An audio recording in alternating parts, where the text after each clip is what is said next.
Charles Bukowski was a 20th-century German-American writer and poet renowned for his unfiltered, potent, and often crass views on life. During his adolescence, as a German immigrant, Bukowski was reviled and humiliated for his clothing and accent, and he was shunned as an outsider. Often abused by his father, the circumstances of trauma and loneliness put on him molded his outlook on life and his desire to express himself as a writer. Bukowski tried to be a writer his whole life, creating thousands and hundreds of stories, the majority of which were met with little to no success. Bukowski worked several blue-collar jobs for several years while continuing to write. Bukowski wrote practically every day before work for years, despite having little actual hope of success or even making a living from his writing. While he was in his 50s, Bukowski began to receive acclaim for his writings. It was at this time that he began writing for a living. Bukowski began his career at the conclusion of a typical career, at the age of 50.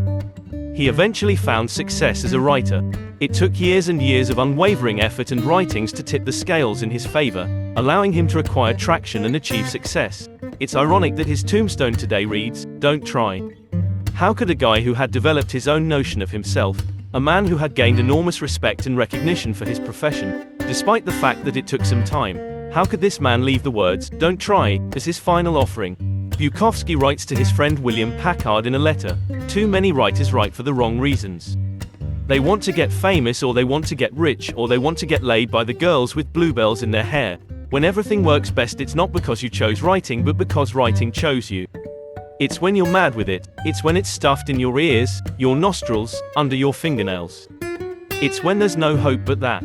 We work too hard, we try too hard, don't try, don't work, it's there, it's been looking right at us, aching to kick out of the closed womb."